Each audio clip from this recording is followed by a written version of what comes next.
सरवरा शाह करीमा दस्तगीरा अशरफा।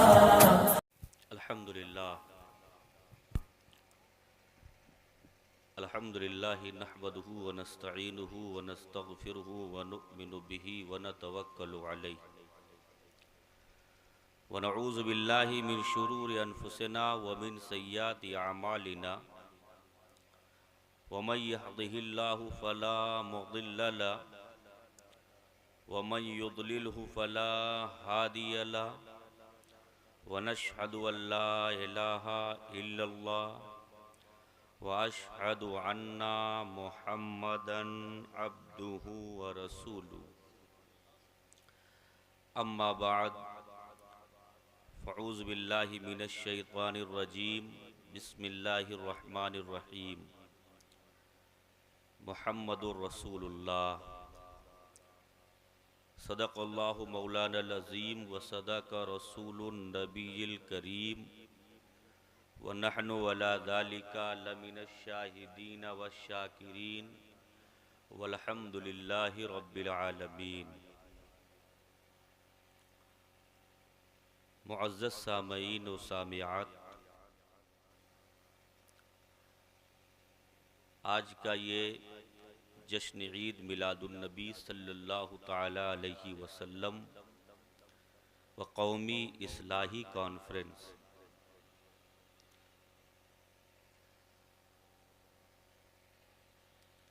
का बेहतरीन संगम नबी की विलादत ही इस्लाह के लिए है।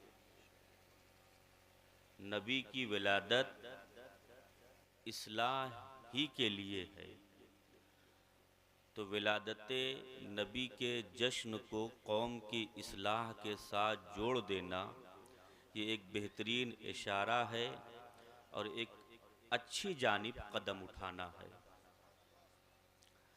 तो इससे पहले कि हम इस पर कुछ गुफ्तगू करें, आए हम और आप मिलकर इंतहाई अक़ीदत व मोहब्बत के साथ अपने, हमारे और सारी कायनात के मरकज़ अक़ीदत आका रूही अरवाहुना फ़िदा जनाब मुहम्मदुर रसूलुल्लाह सल्लल्लाहु ताला अलैहि वसल्लम की बारगाह रिसालत व नबूवत में हदिये दुरूद पाक पेश करने की सआदत हासिल करें।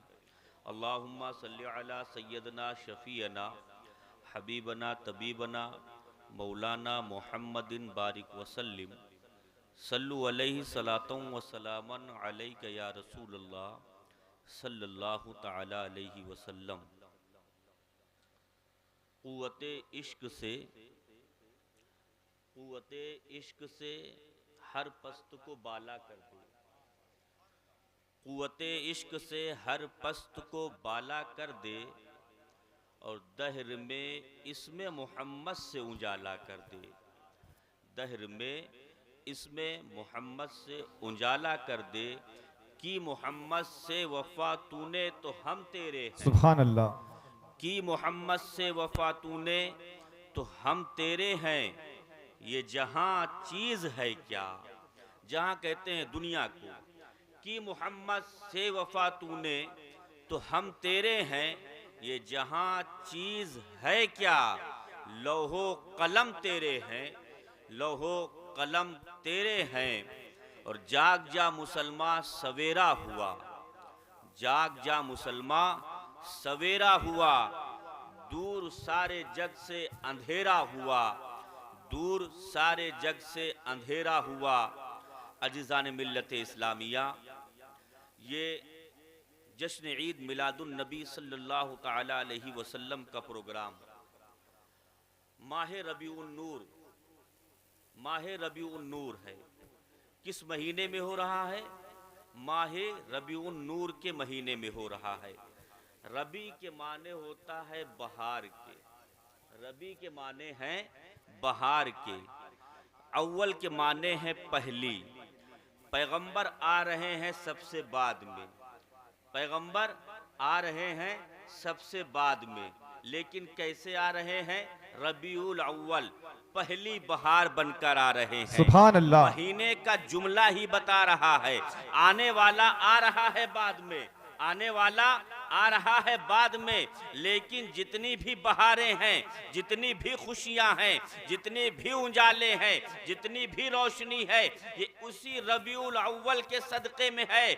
आने वाला आया बाद में, सबसे आखिर आया, लेकिन है क्या? सबसे पहले है, सबसे अव्वल है।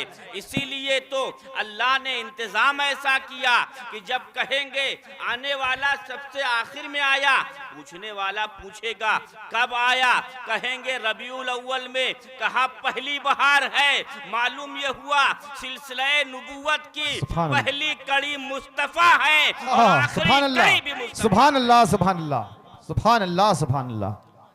सिलसिले नुबुव्वत की पहली कड़ी भी मुस्तफा है और आखिरी कड़ी भी मुस्तफा है। अजीज़ान मिल्लत इस्लामिया, पैगंबर अलैहिस्सलातु व तस्लीम को अल्लाह ने सबसे आखिर में भेजा। खिजा आती कब है? बहार जब आती है तो उसके आने से पहले एक मौसम होता है जिसे मौसम खिजा कहते हैं। मौसम खिजा में पत्ते दरख्तों से झड़ जाते हैं, सब्ज़े ज़मीन से ख़त्म हो जाते हैं, सब्ज़े सूख जाते हैं, दरख्तों से पत्ते गिर जाते हैं। जब खिजा का मौसम शबाब पर आता है तो हम कहना शुरू करते हैं कि अब बहार आने वाली है, अब बहार आने वाली है। इस खिजा के मौसम के बाद अब बहार आएगी। हज़रत आदम से लेकर ईसा रूहुल्लाह तक पैगंबर आते रहे। सबसे आखिर में जनाब ईसा रूहुल्लाह आए और हज़रत ईसा और हमारे नबी के दरमियान 500 साल का फ़र्क है, 500 साल का फ़र्क है। 1-2 साल का नहीं बल्कि 500 साल का। जमीन वीरान हो चुकी थी, सच्चाई खत्म हो चुकी थी, सच्चाई मिट चुकी थी, अपनायत दम तोड़ चुकी थी, मोहब्बत का खात्मा हो चुका था, पाकबाजी का नामो निशान मिट चुका था, इंसानियत मादूम हो रही थी, गरीबों का हक मारा जा रहा था, यतीमों पे जुल्म किया जा रहा था, बेवाओं को रुसवा किया जा रहा था, गरीबों के साथ न जाने कैसे वहशाना हरकतें की जा रही थी, इंसानों की मंडी लग रही थी, औरतों को बेआबरू किया जा रहा था, बहनों को बोझ समझा जा रहा था, माँ को बिकने वाली बाजार में चीज समझी जा रही थी। जब ये इंसानियत खिजा आलूद हो गई थी, इंसानियत लुट चुकी थी, इंसानियत मिट रही थी, ऐसे आलम में रसूल मेहरबान आते हैं, ऐसे आलम में रसूल रहमतुल लिल आलमीन आते हैं, ऐसे आलम में ताजदार नबूवत आते हैं, ऐसे आलम में खातमुल अंबिया आते हैं। जब आते हैं तो रहमतुल लिल आलमीन बनकर आते हैं, जब आते हैं तो बेवाओं का हक दिलाने वाला बन के आते हैं, जब आते हैं तो यतीमों का सहारा बन के आते हैं, जब आते हैं तो इंसानियत के रहबर बनकर आते हैं, जब आते हैं तो भटके हुओं को रास्ता दिखाने वाला बनकर आते हैं। जो खिजा 500 साल के अंदर पैदा हुई थी, मुस्तफा ने उसे 23 साल के ऐलाने नबूवत के अंदर सब्ज सादाबी में बदल दिया है।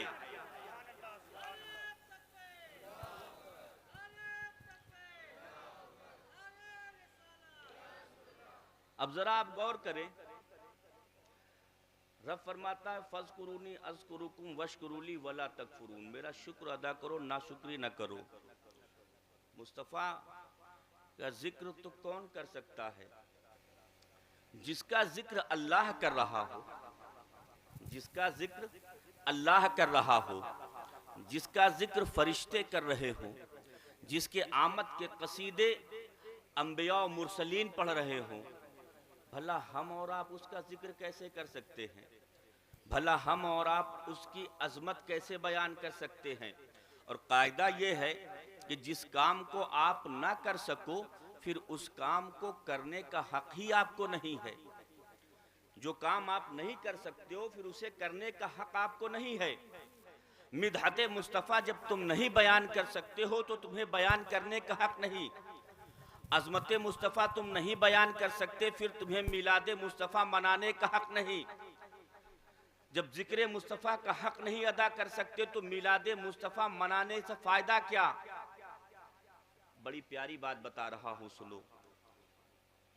जब जनाबे यूसुफ को मिस्र के बाजार में बेचा जा रहा था, जब मिस्र के बाजार में हजरत यूसुफ लाए गए तो हर एक शख्स जनाबे यूसुफ को खरीदना चाहता था। हर शख्स चाहता था कि हजरत यूसुफ मेरे हो जाएं। मिस्र के जितने सरमायादार थे सब के सब हजरत यूसुफ की बोली लगाने के लिए मार्केट पहुंच चुके हैं। मिस्र का बादशाह भी यूसुफ का खरीदार है, वो भी यूसुफ को खरीदना चाहता है।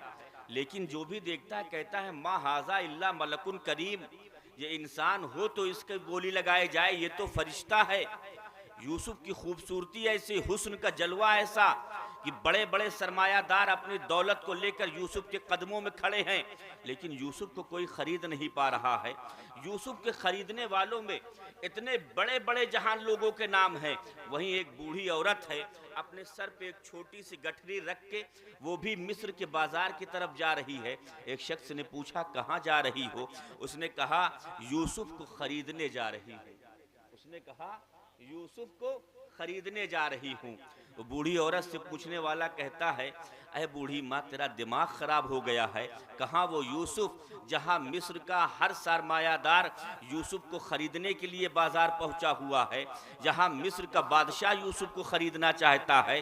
भला तेरी बेसात क्या है कि तू भला यूसुफ को खरीद सके? तू क्या यूसुफ को खरीदेगी? उस बूढ़ी औरत ने जवाब दिया, बड़ा ही ईमान अफरोज जवाब दिया। वो कहती है बेटा ये तो मालूम है कि यूसुफ अल्लाह का इंतखाब है, यूसुफ हुस्न के जलवा की नुमाइश है, यूसुफ तो अल्लाह का अजीम शाहकार है।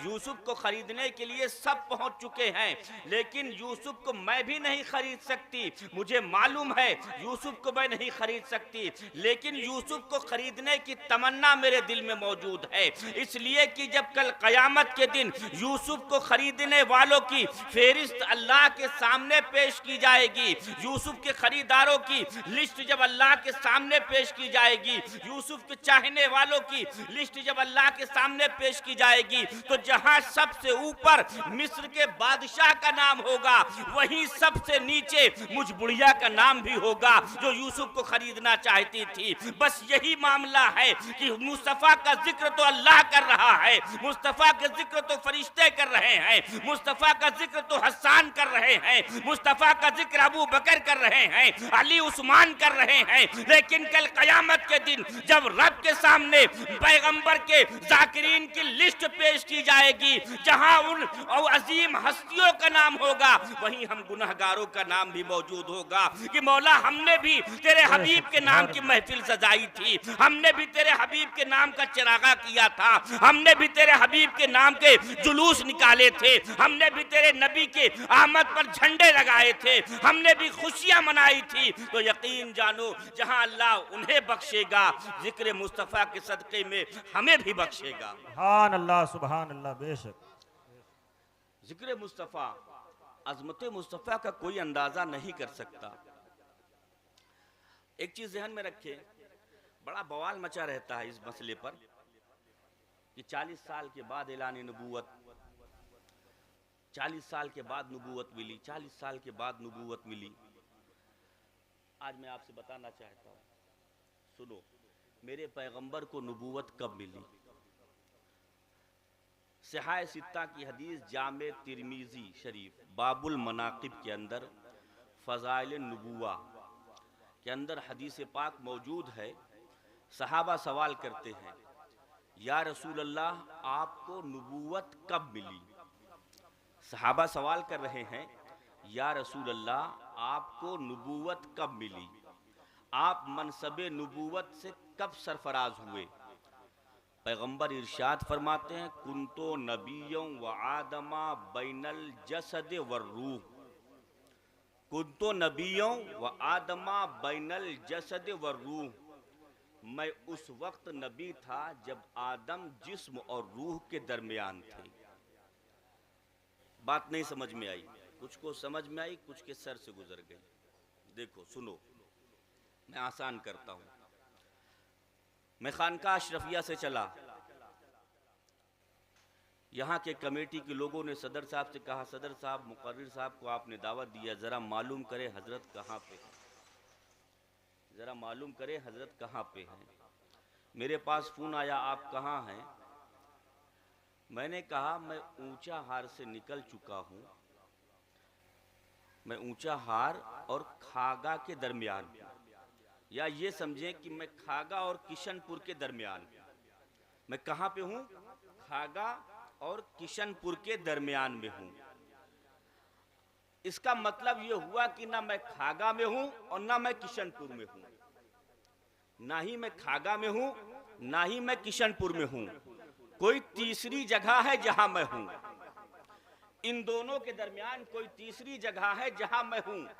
पैगंबर फरमाते हैं आदम को न जिस्म मिला है न रूह, बैनल जसद व रूह, न अभी आदम को जिस्म मिला है और ना ही रूह मिली है, यानी अभी आदम के जिस्म का वजूद नहीं तैयार हुआ है, अभी जिस्म की प्लानिंग है। बैनल जसद जिस्म के दरमियान है, जिस्म तैयार नहीं है।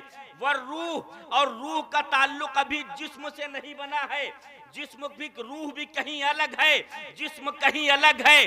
अभी आदम अबुल बशर हैं, तमाम इंसानों के बाप हैं जनाब आदम, अभी उनके जिस्म का ताल्लुक रूह के साथ नहीं बना है, लेकिन मुस्तफा को नबूवत मिल चुकी है। मालूम ये हुआ कि नबूवत मुस्तफा उस वक्त भी थी जब आदम को जिस्म और रूह नहीं मिली थी। आसानी के लिए समझ लीजिए, मकाम मुस्तफ़ा का अंदाज़ा या अज़मत मुस्तफ़ा की हकीकत कोई नहीं जान सकता। सबसे मुकर्रब और मुहतरम फरिश्ते सैयदुल मलाइका जनाब जिब्रील हैं। बड़ी मशहूर हदीस पाक है, आज मुझसे भी सुने। जिब्रील अल्लाह के हुजूर की बारगाह में आते जाते रहे। एक मौके पर आका अलैहिस्सलातु व तस्लीम ने जनाब जिब्रील से पूछा, ऐ जिब्रील ये बताओ तुम्हारी उम्र कितनी है? ऐ जिब्रील ये बताओ तुम्हारी उम्र कितनी है?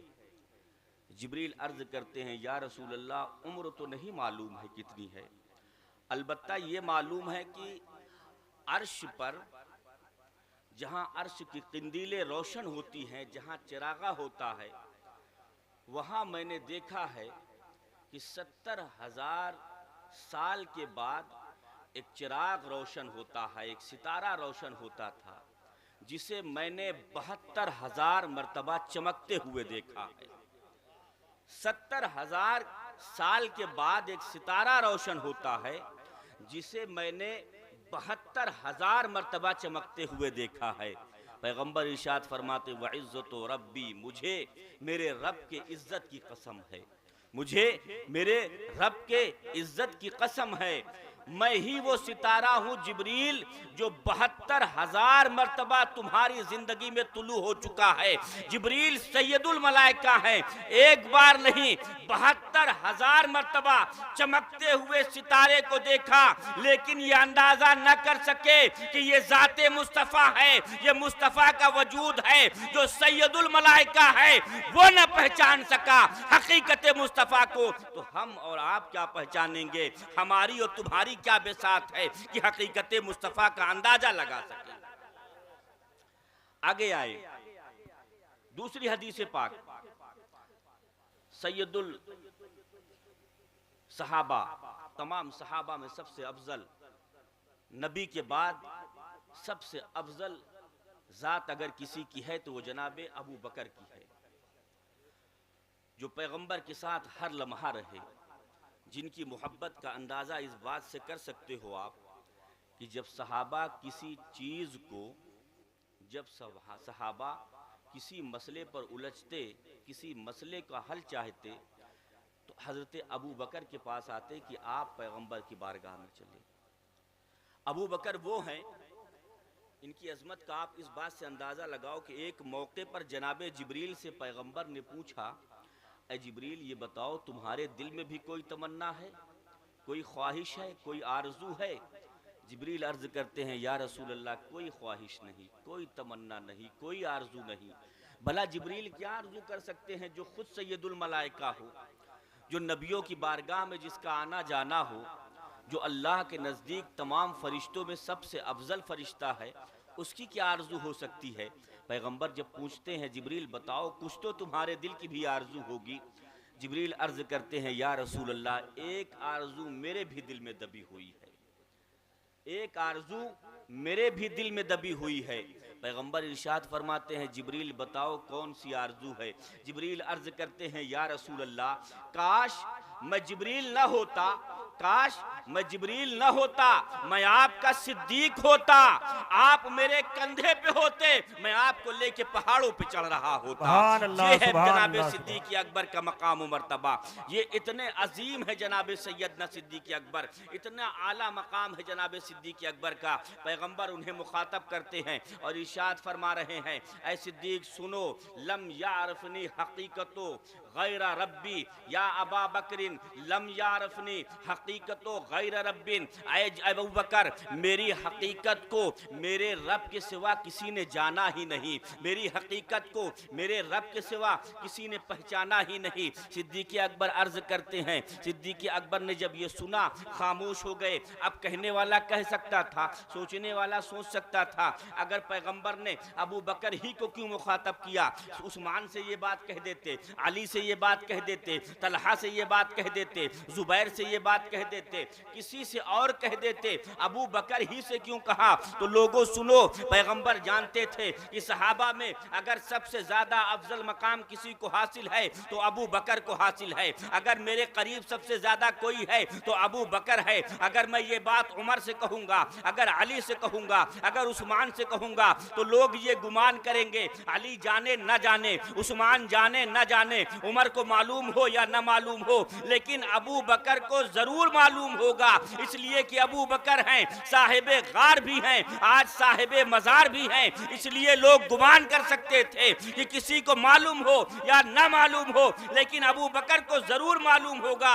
इसीलिए पैगंबर ने अबू बकर को मुखातब करके कह दिया, ऐ अबू बकर जान लो तुम भी मेरी हकीकत से वाकिफ नहीं हो, अगर मेरी हकीकत को कोई जानता है तो वो मेरे रब की जात है, उसके सिवा कोई नहीं जानता है। आगे बढ़े, सैयदना आयशा सिद्दीका रदियल्लाहु ताला अन्हा हुजूर सल्लल्लाहु अलैहि वसल्लम की सबसे चहेती बीवी, हुजूर की सबसे चहेती बीवी, महबूब रब्बुल आलमीन जिनका लक़ब है, एक मौके पर देखती हैं कि अल्लाह के रसूल सल्लल्लाहु अलैहि वसल्लम सामने से चले आ रहे हैं। हजरत आयशा ने जब पैगंबर को आते हुए देखा ना तो जल्दी से अपनी ओढ़नी तलाश की, ओढ़नी ना मिली, हुजूर की चादर मुबारक रखी हुई थी, अपने सर पे डाल लिया। जब चादर मुबारक अपने सर पे डालती हैं तो देखती क्या है कि झमाझम बारिश हो रही है, खूब तेज बारिश हो रही है, उसमें हुजूर का जिस्म मुबारक पूरा भीगा हुआ है। मेरे आका जब अंदर तशरीफ लाए तो हजरत आयशा अपने हाथों से पैगंबर के जिस्म मुबारक को हाथ लगा लगा के देख रही हैं, कपड़ों को छू रही हैं। उसके बाद जब कपड़ा न भीगा हुआ पाया तो अर्ज करती हैं, या रसूल अल्लाह जब अभी आप आ रहे थे तो मैंने देखा कि आपका जिस्म पूरा भीग चुका है, आप बारिश में पूरे तरीके से भीगे हुए हैं, लेकिन यहाँ तो आपका कपड़ा भी नहीं भीगा है, आपका जिस्म भी नहीं भीगा है, मामला क्या है। पैगंबर इरशाद फरमाते हैं, ऐ आयशा ये बताओ तुमने अपने सर पे क्या रखा है। हजरत आयशा अर्ज करती हैं, या रसूल अल्लाह ओढ़नी नहीं मिली, जल्दी में आपकी चादर मैंने अपने सर पे रख ली है। पैगंबर इरशाद फरमाते हैं, ऐ आयशा इसी चादर की बरकत है कि तुमने रहमत इलाही की बारिश को देख ली है। ये रहमत इलाही की बारिश हर वक्त मुझ पे हुआ करती है, लेकिन किसी को नजर नहीं आती है। मालूम ये हुआ कि पैगंबर की सबसे चहीती बीवी हैं, उनको भी पैगंबर की हकीकत नहीं मालूम है। सुभान अल्लाह, नारे तकबीर, नारे रिसालत, जश्न ईद मिलादुन नबी, सुभान अल्लाह, सुभान अल्लाह, बहुत खूब, सुभान अल्लाह। आगे बढ़ें, अल्लाह के रसूल सल्लल्लाहु अलैहि वसल्लम के देखें, एक चीज़ बता दें आपको, किसी पे तान ना करो, किसी पे तान ना करो, लेकिन अपने रसूल की शान में कोई बात बर्दाश्त भी न करो। बाज बदबख्त ये कहते हैं कि अल्लाह के रसूल सल्लल्लाहु अलैहि वसल्लम के वालिदैन करीमैन को जहन्नम में डाला जाएगा माज़ल्ला, चूँकि वो ईमान न लाए। हुजूर के ऐलान नबूवत से बचपन में ही वालिदैन का इंतकाल हो गया, इसलिए ये ईमान न लाए, तो इनको क्या है जहन्नम में डाला जाएगा। उनका अकीदा, हमारा अकीदा है। अब हमारा अकीदा सुने। हज़रत अनस रदी अल्लाह ताला अन के मकान पर कुछ सहाबा की दावत हुई। सहाबा बैठे हुए हैं, सब ने खाना खाया। खाना खाने के बाद जो शोरबा वगैरह था दस्तरखान पे गिरा हुआ था, हज़रत अनस ने वो दस्तरखान उठाया। पास में तनूर जल रहा था, उसी तनूर के जलते हुए आग के अंदर हज़रत अनस ने वो दस्तरखान डाल दिया। दस्तरखान जलता हुए आग में डाला। थोड़ी देर बाद फिर उस कपड़े को निकाल लिया। कपड़ा सही सालिम है, जो मैल लगी हुई थी, जो शोरबा लगा हुआ था, वो सब के सब जल के ख़त्म हो गया। सहाबा ने जब जलते हुए तंदूर से सही सालिम निकलता हुआ कपड़ा देखा तो हैरत में अर्ज करते हैं, ऐ अनस ये बताओ ये कपड़ा तुमने कहाँ से मंगाया कि जलती हुई आग में डाल दिया, मैल तो जल गई लेकिन कपड़ा नहीं जला, आखिर मामला क्या है, ये कपड़ा तुमने बनवाया कहाँ से है। हज़रत अनस कहते हैं, ऐ मेरे भाई ये कपड़ा कोई मखसूस डिज़ाइन नहीं किया गया है, किसी मखसूस कंपनी से नहीं मंगवाया है। ये कपड़े की खासियत ये है कि जैसे आज तुम मेरे घर मेहमान हुए हो, जैसे आज तुम मेरे घर मेहमान हुए हो, ठीक इसी तरह एक रोज़ रहमतुल लिल आलमीन मेरे मकान पर तशरीफ लाए थे। पैगंबर ने मेरे यहाँ खाना तनाउल फरमाया था और पैगंबर की उंगलियों में जो शोरबा लग गया था, मेरे आका ने इसी दस्तरखान के कपड़े से अपनी उंगलियों को साफ किया था। वो दिन है और आज का दिन है, जब भी ये दस्तरखान जलता है, जब भी दस्तरखान गंदा होता है, मैं जलते हुए आग के अंदर इस दस्तरखान को डाल देता हूँ, मैल जल जाता है, मैल खत्म हो जाती है, कपड़ा सही सलामत रहता है। मालूम ये हुआ कि पैगंबर जिस कपड़े को हाथ लगा दे उस कपड़े के ऊपर आग हराम हो जाती है। जिस रोटी पर पैगंबर हाथ लगा दे उस रोटी को आग की गर्मी उसके पानी को नहीं खत्म कर सकती है। जिन सहाबा पर पैगंबर ने हाथ लगा दिया, जिस चीज पर पैगंबर ने हाथ लगा दिया उस चीज पर आग हराम हो जाती है। तो मैं आपसे जुमला न जाए करना कि पैगंबर जिसे हाथ लगाए उस पर आग हराम हो जाए, तो जिस बाप के सुल्ब से और जिस माँ के पेट से पैगंबर ने इस दुनिया में अपना वजूद जाहिरी बख्शा है, जहन्नम के आग की क्या मजाल है कि पैगंबर के वालिदैन को छू सके, पैगंबर के वालिदैन को ले सके। नारे तकबीर, नारे रिसालत, वालिदैन मुस्तफा जिंदाबाद जिंदाबाद। सुभान। पैगंबर की जात तो वो है कि जब बड़े बड़े अंबिया इकराम ने आरज़ुएं की है मेरे मुस्तफ़ा की उम्मत में पैदा होने के लिए, उनकी उम्मतों ने आरज़ू की है। एक मौके पर हज़रत मूसा कलीमुल्लाह जब तौरेत लेने के लिए गए ना, ये भी देखो मेरे नबी की शान सबसे अलग। हज़रत मूसा को किताब चाहिए, मकाम मखसूस पे आओ। मुस्तफ़ा आप पे कुरान चाहिए या कुरान को मुस्तफ़ा चाहिए। इंजील लेनी है, ईसा मकाम खास पर आओ। तौरात लेनी है, कोहे तूर पर आओ। तौरात की ज़रूरत मूसा कलीमुल्लाह को है, तौरात को मूसा की ज़रूरत नहीं थी। इंजील की ज़रूरत ईसा रूहुल्लाह को थी, इंजील की ज़रूरत ईसा रूहुल्लाह को नहीं थी। मैं अर्ज़ करना चाहता हूँ, लेकिन कुरान तुझे मुस्तफ़ा की ज़रूरत है, मुस्तफ़ा को तेरी ज़रूरत नहीं है। मुस्तफ़ा तो चलते फिरते कुरान है, मुस्तफ़ा तो चलते फिरते कानून इलाही है, मुस्तफ़ा तो बोलते हुए कुरान भी है, मुस्तफ़ा तो देखते हुए कुरान है। इसीलिए तो मुस्तफ़ा अगर ऊँटनी के पीठ पर सवार है तो कुरान तुझे वही नाजिल होना होगा। मुस्तफ़ा अगर लिहाफ़े आयशा में है तो कुरान तुझे वहाँ नाजिल होना होगा। मुस्तफ़ा अगर जंग के मैदान में है तो कुरान तुझे वहाँ नाजिल होना होगा। मालूम ये हुआ कुरान को मुस्तफ़ा की जरूरत है, मुस्तफ़ा को कुरान की जरूरत नहीं है। अज़ीज़ान मिल्लत इस्लामिया, मेरे आका, मैं अर्ज कर रहा था कि बड़े बड़े नबियों ने, बड़े बड़े रसूलों ने पैगंबर की उम्मत में पैदा होने की आरजू की, मुस्तफ़ा की उम्मत बनने की आरजू की। जनाब मूसा कलीमुल्लाह हैं, तौरात लेने गए, अल्लाह के हुजूर अर्ज करते हैं, मौला मैंने तौरात में पढ़ा है कि तू एक उम्मत बर्पा करेगा जो उम्मत क़यामत तक बाकी रहने वाली है। बड़ी लंबी हदीस है, मुख्तसर सुनाता हूँ। वो उम्मत मुझे दे दे, वो उम्मत मुझे दे दे। अल्लाह रब्बुल इज़्ज़त इरशाद फरमाता है, तिलका उम्मतो अहमद, वो तो मेरे अहमद की उम्मत है। हज़रत मूसा फिर अर्ज करते हैं, या रसूल अल्लाह, मैंने तौरात में पढ़ा है तू एक उम्मत पैदा फरमाएगा जो खुद सदका देगी, अगर मुस्तहिक है खुद ही खा ले तब भी तू उसे सवाब देगा।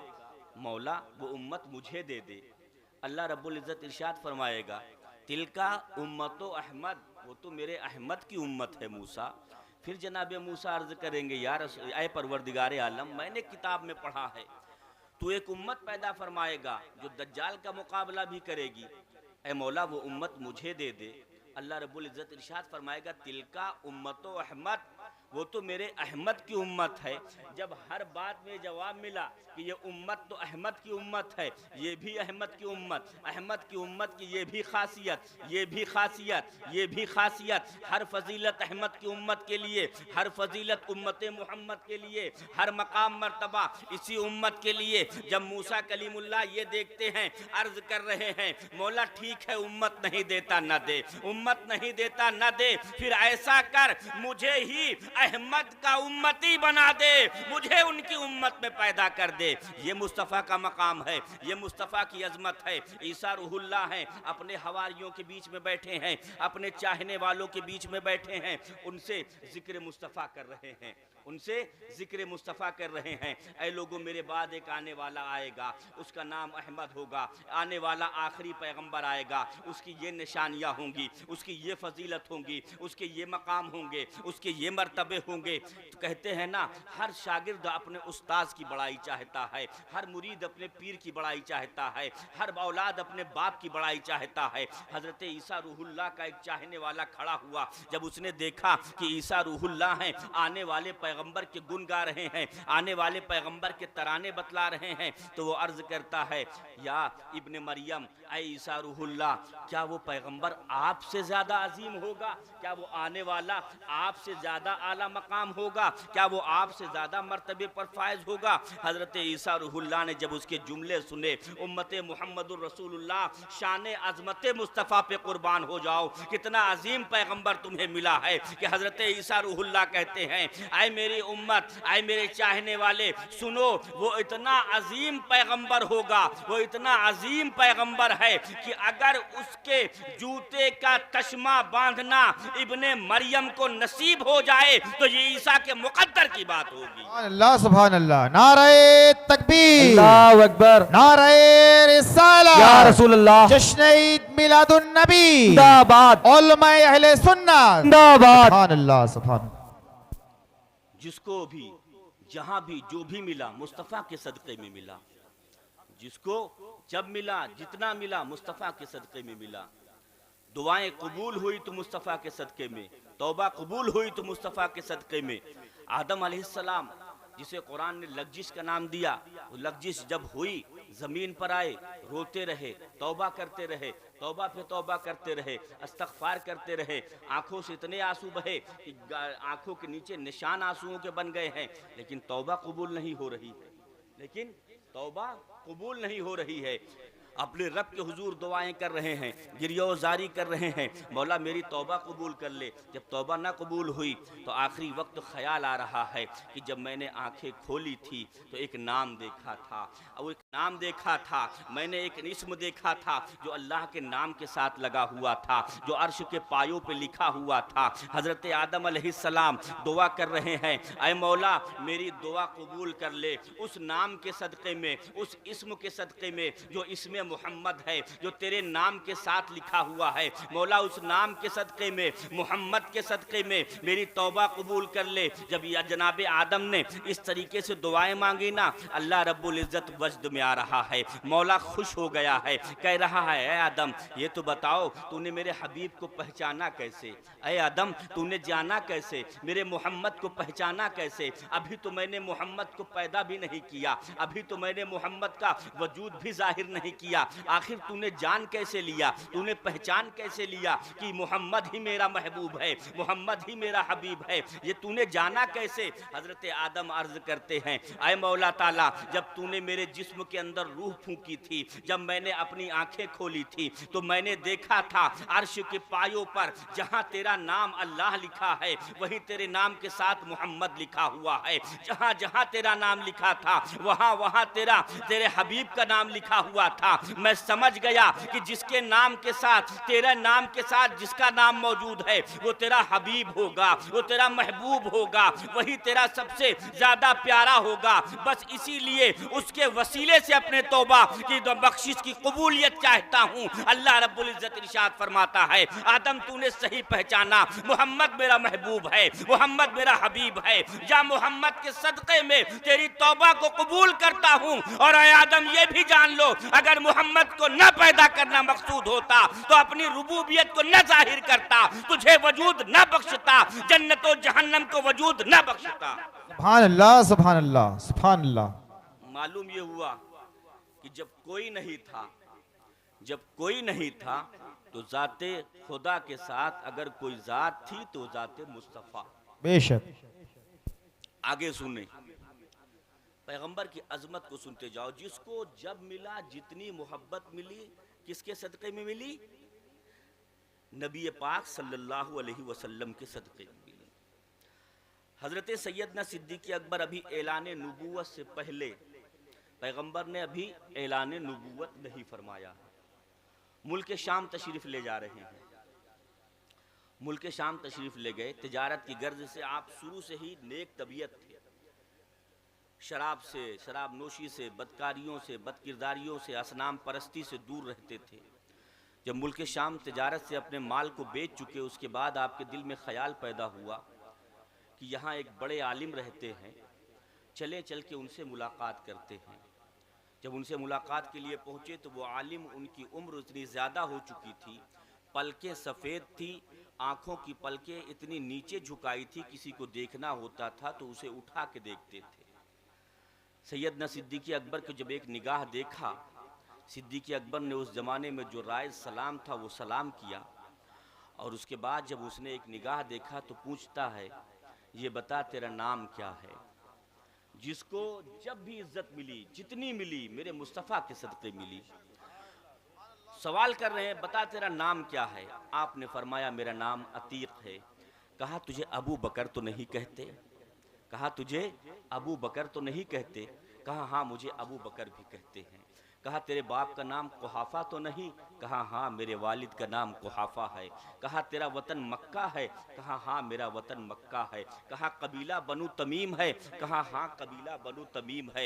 हैरत में है सिद्दीक़ अकबर, मुलाकात के लिए मैं आया था, देखता हूँ कि पूरी हिस्ट्री इससे मेरी मालूम है, पूरी कहानी, पूरा A to Z ये बताते चले जा रहे हैं, जो कुछ मेरा है सब ये बताते जा रहे हैं। मामला क्या है? वो शख्स आखिरी में पूछ रहा है ऐ बता अबू बकर ये बता क्या तेरे नाफ के नीचे तिल मौजूद है? तेरे पेट पर, तेरे नाफ के नीचे तिल भी मौजूद है? अबू बकर अर्ज करते हैं हाँ मेरे नाफ के नीचे तिल मौजूद है। उसने कहा अब खड़ा हो जा। अबू बकर खड़े हो रहे हैं, वो आलिम खड़े हो गए, अबू बकर खड़े हो रहे हैं। अबू बकर से कह रहे हैं आगे बढ़ मुझे गले से लगा ले। अबू बकर ने कहा गले से बाद में लगाऊंगा, पहले ये तो बताओ मैं आपकी मुलाकात के लिए आया था, मैं आपकी जियारत के लिए आया था, मैं आपके एहतराम में आया था, लेकिन मामला बदल चुका है। आप मेरी जियारत कर रहे हैं, आप मेरा एहतराम कर रहे हैं, आप मेरी इज्जत अफजाई कर रहे हैं। आखिर आपको ये कैसे मालूम कि मेरा नाम अबू बकर है? आपको ये कैसे मालूम मेरा कबीला बनु तमीम है?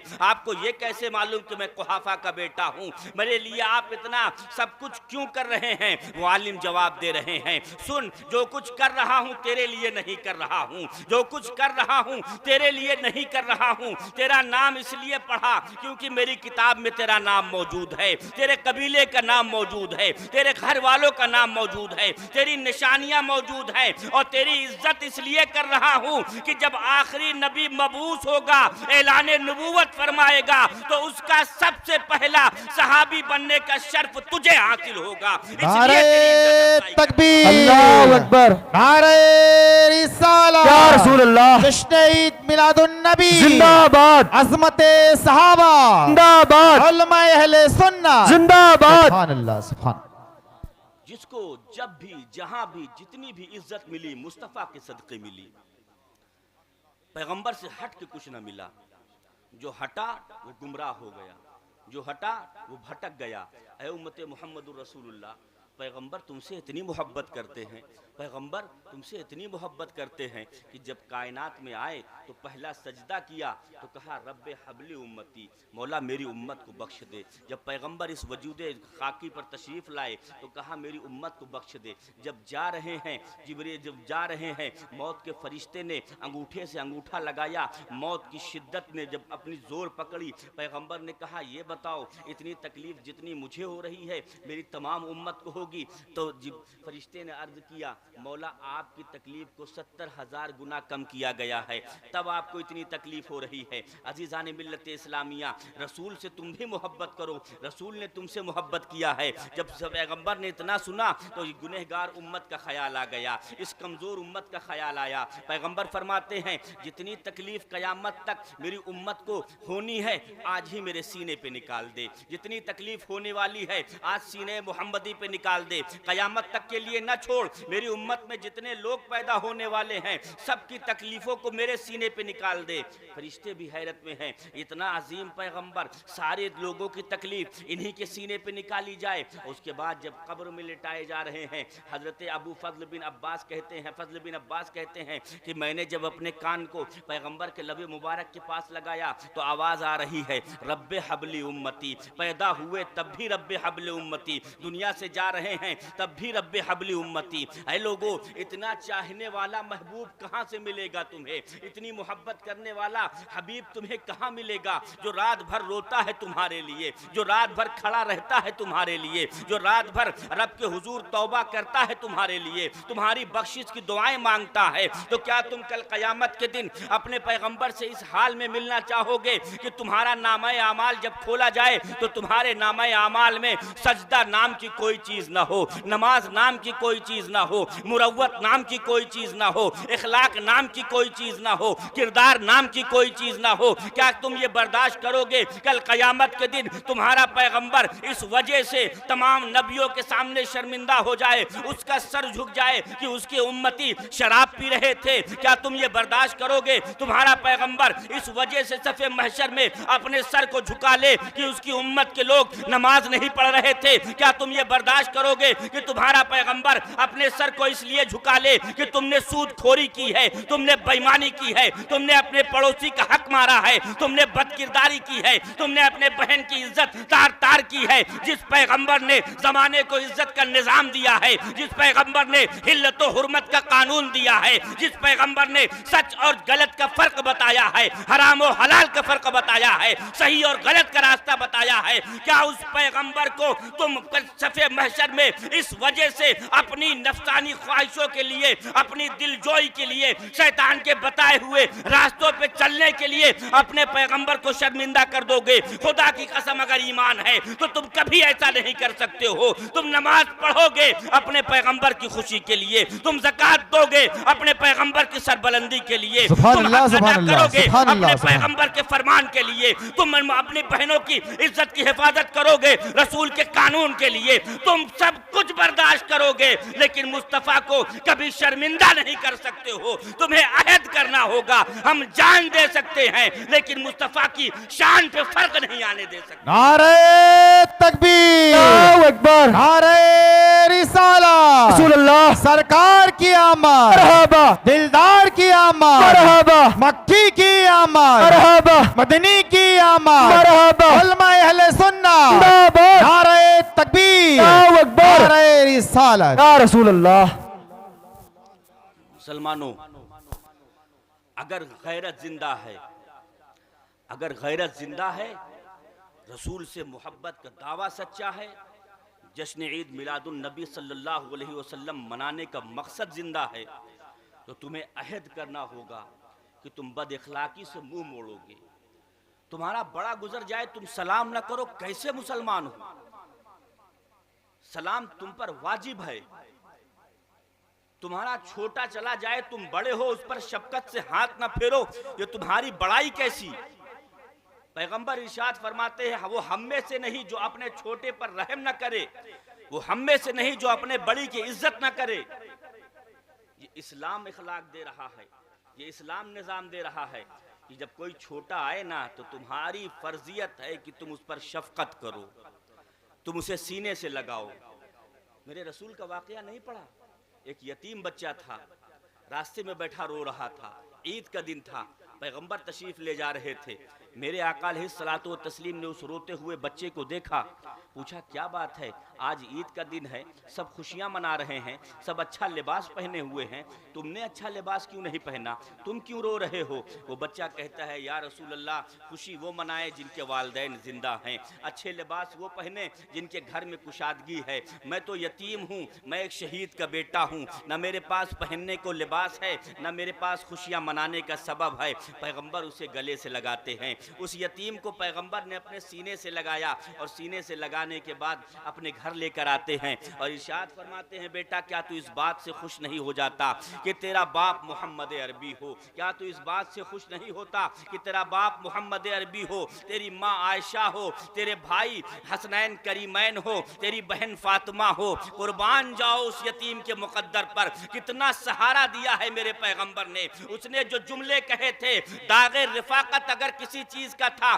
तो बाप का था, बाप की कमी महसूस कर रहा था। पैगंबर ने कहा, बेटा मोहम्मद अरबी जिंदा है, यतीमों का मावा व मलजा जिंदा है, तुझे यतीमी का दाग नहीं होने देंगे, तुझे यतीमी का एहसास नहीं होने देंगे। तेरा बाप मोहम्मद है, तेरी माँ आयशा है, तेरी बहन फातिमा है, तेरे भाई हसनैन करीमैन है। उसके बाद जब उस बच्चे को नहला धुलाकर, अभी अभी दिल की तसल्ली नहीं हुई, अब नहलाया है, धुलाया है, अच्छे लिबास पहनाए हैं, बालों में कंघी की है, अब जब चले हैं तो उस बच्चे को अपने कंधों पे बिठाया है और मकाम दिखाया है।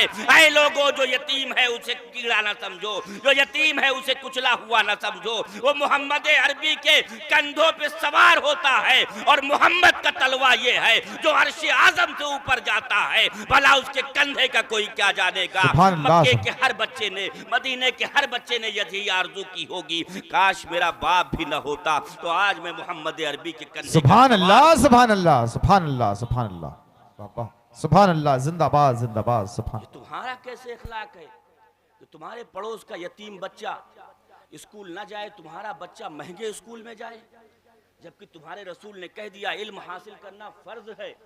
अपनी इस्तिताअत के मुताबिक कम से कम एक यतीम को तो पढ़ा दो, एक यतीम की तो मदद कर दो।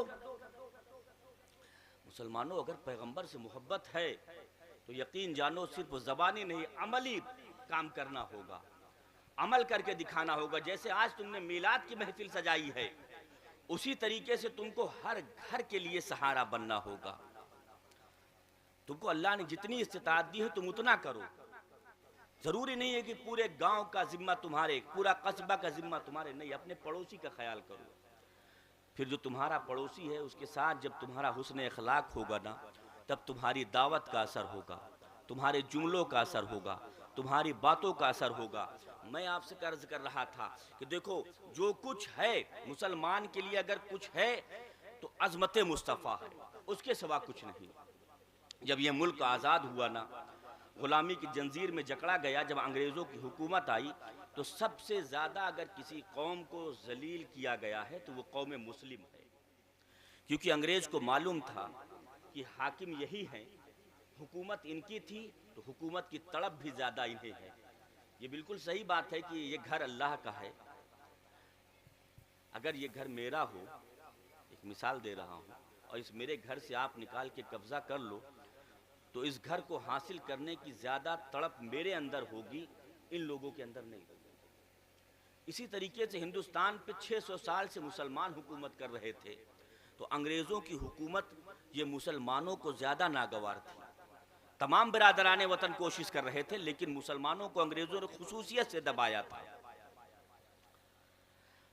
जब मुसलमानों की कौम पर जिल्लत और रुसवाई को तसल्लुत कर दिया गया, तो एक ऐसा शख्स था जो जामा मस्जिद की सीढ़ी पर बैठता था, एक भिखारी था, भीख मांगा करता था। भिखारी का काम भीख मांगना, सबसे जिल्लत का पेशा, किसी के सामने हाथ फैलाना, ये कितनी बड़ी जिल्लत की बात होती है। कभी लोग क्या कह देते हैं, कभी क्या कह देते हैं, कभी किसी ने दिया, कभी किसी ने डांट दिया, वो अपना हाथ फैलाता है। भिखारी कोई कुछ भी कहे, वो अपना हाथ फैलाता है। एक अंग्रेज अपनी बीवी के साथ जामा मस्जिद घूमने के लिए आया। जब जामा मस्जिद घूमने के लिए आया, जाने लगा, तो ये भिखारी ने अपना हाथ फैला दिया, साहब आए हो तो मुझे भी कुछ देकर जाओ। अंग्रेज था, हाकिम था, उसने अपना बटुआ निकाला, कुछ सिक्के इनके हाथ पे डाले, अपना बटुआ जेब में रखना चाहा, रखा, लेकिन कभी ऐसा होता है इत्तेफाक से हम रखते हैं, बटुआ नीचे गिर जाता है। उसका बटुआ नीचे गिर गया, भिखारी की नज़र पड़ी, उसने बटुआ उठाया। जब तक अंग्रेज़ को जवाब देता, आवाज़ देता, वो जा चुका था। उसने बटुआ अपने पास रख लिया, ये सोचा अभी वापस आएगा तो मैं इसे वापस कर दूंगा, लेकिन वो दूसरे दरवाजे से घूम टहल के निकल गया। इसने बटुआ अपने पास रख लिया, भीख मांगता रहा, उसी सीढ़ी पे बैठा रहा, भीख मांगता रहा। एक ज़माने के बाद वो अंग्रेज़ वापस आया। वापस आने के बाद जब वो फिर चला, तो इस भिखारी ने फिर हाथ उठा दिया, साहब आए हो तो कुछ दे कर जाओ। उसने फिर कुछ सिक्के निकाले और उसके जेब में, इसके हाथ पे डाले। जब उसने पैसा लेने के लिए निगाह उठाई, तो वो पहचान गया ये वही अंग्रेज है। पैसा लेने के बाद उसने कहा, साहब जरा ठहरें, आपकी कुछ अमानत मेरे पास है, उसे लेते जाएं। हाकिम वक्त था, पावर में था, कई साल के बाद आया था। उसके माथे पे बल पड़ गए, इस भिखारी के पास मेरी अमानत, ये कैसे हो सकता है। लेकिन ताज्जुब भी हुआ कि इसके पास मेरी कौन सी अमानत हो सकती है। उसने कहा, मेरी कौन सी अमानत तुम्हारे पास है, मेरी कौन सी चीज़, मैंने तो तेरे पास कोई अमानत नहीं रखी है। उसने कहा, कोई अमानत रखी नहीं, लेकिन मुझे मिली थी, वो अमानत आपकी है, आप ले लें। उसने वो बटुआ निकाला, उस अंग्रेज़ हाकिम के हाथ में दे दिया।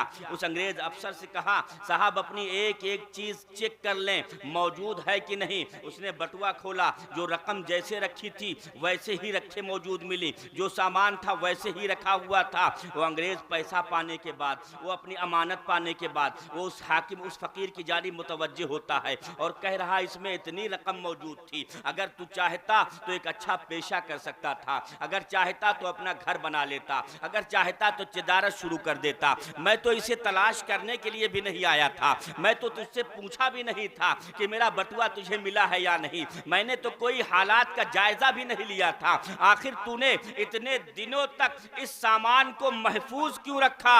अब अपने ईमान की बात सुनो, अगर कुछ है तो अजमत मुस्तफ़ा है, उसके सिवा कुछ भी नहीं है। वो फकीर कह रहा है, हमें ईमान की अजमत बता रहा है, मुस्तफ़ा की मोहब्बत बता रहा है, उसका जवाब हमारे अंदर ईमान पैदा कर रहा है। वो कह रहा है, सुनो, आप मजहबन ईसाई हैं, हम मजहबन मुसलमान हैं, आप मजहबन जनाबे ईसा का कलमा पढ़ने वाले हैं, हम मजहबन जनाबे मुहम्मदुर रसूलुल्लाह का कलमा पढ़ने वाले हैं।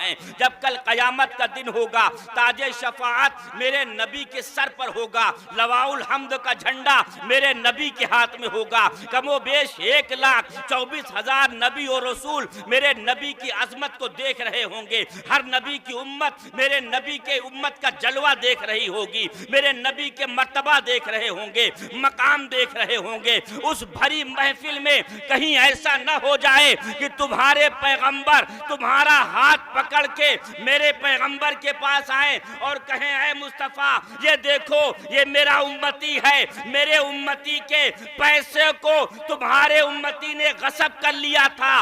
उस भरे बज़्म महशर में मेरे नबी को शर्मिंदा होना पड़ जाए, बस इसीलिए मैंने तेरे अमानत की हिफाजत की थी कि गुर्बत बर्दाश्त है, फेका फकीरी बर्दाश्त है, लेकिन मुस्तफ़ा की अजमत का सौदा नहीं बर्दाश्त है। नारे तकबीर, नारे रिसालत, अजमते मुस्तफा जिंदाबाद जिंदाबाद।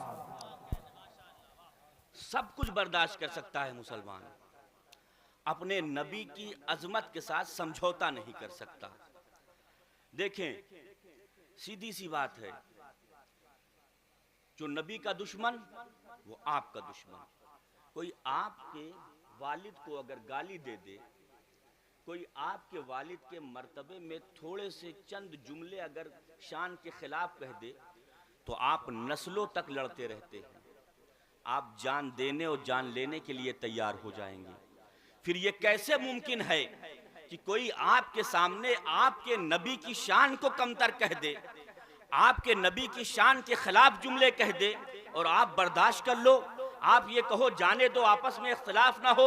मुसलमानों, ये ईमान का सबूत नहीं है, ये ईमान के खिलाफ तकाजा है। तुम्हें मालूम होगा इस्लाम की जब पहली जंग हुई थी उसे जंगे बद्र के नाम से जाना जाता है। उस जंग को सिर्फ जंग न समझो, उस जंग को एक जंग के लिहाज से न देखो, इसलिए कि जब वो जंग हुई थी मुसलमान असलहे के एतबार से भी कमजोर थे, तादाद के एतबार से भी कमजोर थे। ये तो जंगी तरबियत थी जो इस लिहाज से देखा जाए कि सामने वाले ज्यादा हैं, हम कम हैं। लेकिन सुनो, उस जंग में जो असल जंग थी वो जंग रिश्तों की जंग थी। असल जो जंग थी वो कबीलों की जंग थी, वो जो जंग थी वो अपने खून से थी। इसलिए कि जंगे बद्र के अंदर हाशमी के मुकाबले में हाशमी आकर खड़ा हो गया था, कुरैशी के मुकाबले में कुरैशी आकर खड़ा हो गया था, मामू के मुकाबले में भांजा आकर खड़ा हो गया था, चचा के मुकाबले में भतीजा आकर खड़ा हो गया था, बाप के मुकाबले में बेटा आकर खड़ा हो गया था। और सहाबा बैक जबान कह रहे थे, आज दुनिया के सारे रिश्ते हम अपनी तलवारों से काट देंगे और जमाने को बता देंगे कि दुनिया के तमाम रिश्ते नबी की मोहब्बत के सामने, ईमान के रिश्ते के सामने हेच हैं कि मोहम्मद से वफा तूने तो हम तेरे हैं। ये जहां चीज है क्या, लौहो कलम तेरे हैं। नारे तकबीर, अल्लाहु अकबर, नारे रिसाला, रसूलुल्लाह, मोहब्बते मुस्तफा जिंदाबाद, जश्न ईद मिलादुन नबी जिंदाबाद, उलमा अहले सुन्ना जिंदाबाद, मसलके आला हज़रत जिंदाबाद, नारे तकबीर, अल्लाहु अकबर, नारे या रसूलुल्लाह। रिश्तों की अहमियत नहीं है, खून के रिश्तों की अहमियत नहीं है जब वो ईमान के सामने आ जाए। ऐसे तो बड़ी अहमियत है रिश्ते की। अल्लाह के रसूल ने फरमाया, अपने खून के रिश्तेदारों के साथ मोहब्बत से पेश आओ, सिला रहमी करो।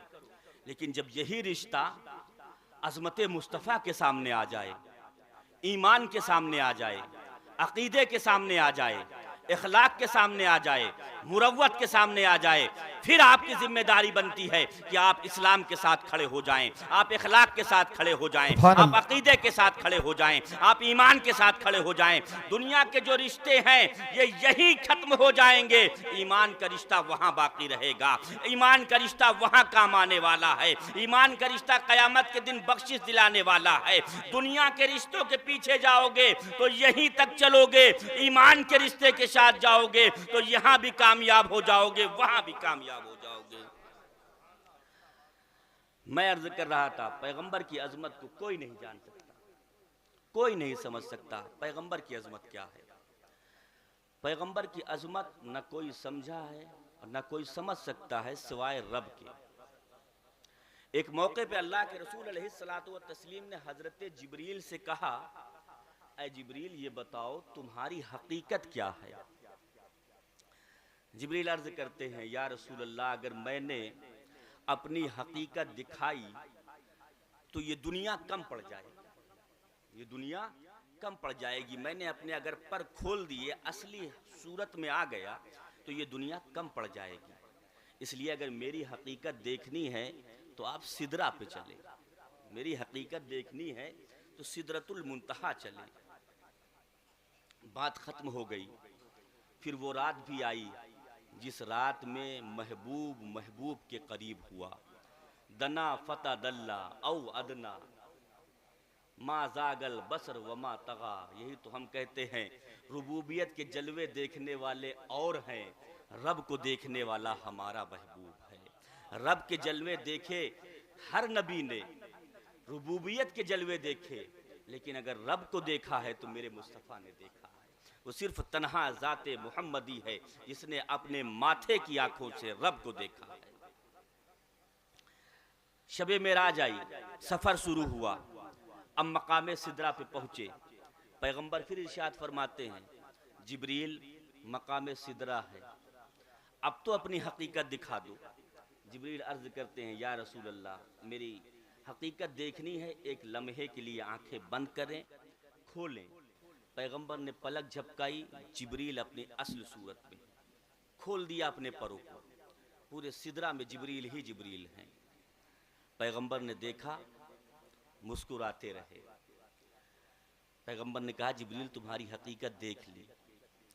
और उसके बाद जब पैगंबर आगे बढ़ना चाहते हैं, जिब्रील अर्ज करते हैं या रसूल अल्लाह जिब्रील की हकीकत तो आज आपने देख ली, आप अपनी भी हकीकत हमें दिखा दें। या रसूल अल्लाह अब अपनी हकीकत भी हमें दिखा दें। पैगंबर इरशाद फरमाते हैं जिब्रील तुम्हारी हकीकत सिदरा पे खुल गई, मेरी हकीकत देखनी है आगे चलो, मेरी हकीकत देखनी है आगे चलो। जिब्रील अर्ज करते हैं या रसूल अल्लाह बाल के बराबर आगे बढ़ा तो बालों पर जलकर खाक हो जाएंगे। पैगंबर इरशाद फरमाते हैं जिब्रील याद करो उस मौके को जब मेरे दादा इब्राहीम अलैहिस्सलाम को आग में फेंका जा रहा था, तो तुमने कहा था कि अगर कोई हाजत हो तो मुझसे कहो, मैं जाके आपके रब से कहता हूँ। कोई आरजू हो तो मुझसे कहो, इसलिए कि जहाँ मैं जाता हूँ वहाँ कोई नबी नहीं पहुँचता, जहाँ मैं पहुँचता हूँ वहाँ कोई रसूल नहीं पहुँचता। ऐ जिब्रील तुमने मुझसे कहा था मेरी हकीकत देखनी है तो सिदरतुल मुंतहा पे चलो। ऐ जिब्रील अब अगर तुम्हारी कोई आरजू हो, तुम्हारी कोई हसरत हो तो तुम कहो आज मुस्तफ़ा जहां जा रहे हैं वहां कोई नहीं पहुंचता है। ये जिब्रील सुनो, मुस्तफ़ा की हकीकत सिदरा पे नहीं देखी जा सकती है, मेरी हकीकत देखनी है तो सिदरा के पार चलो। हजारों जिब्राइल उलझे हुए हैं गर्द मंजिल में, न जाने किस कदर बुलंदी पर है काशाना मोहम्मद का। नारे तकबीर, अल्लाहु अकबर, नारे रिसालत, या रसूल अल्लाह, जश्न ईद मिलादुन नबी जिंदाबाद, जश्न मेराजुन नबी जिंदाबाद, अजमत सहाबा जिंदाबाद। मालूम ये हुआ कि जिब्रील भी मेरे रब महबूब की हकीकत को नहीं जानते। जिब्रील की हकीकत मुस्तफ़ा के सामने है, लेकिन मुस्तफ़ा की हकीकत रब के सामने है, उसके सिवा कोई नहीं जानता। दिमाग खराब हो गया है मौलवी का, तराजू लेके बैठ गया है, मुस्तफ़ा की हकीकत तौल रहा है। चंद वरक हमने क्या पढ़े हम भी समझते हैं, हम भी एक शहसवार हो गए।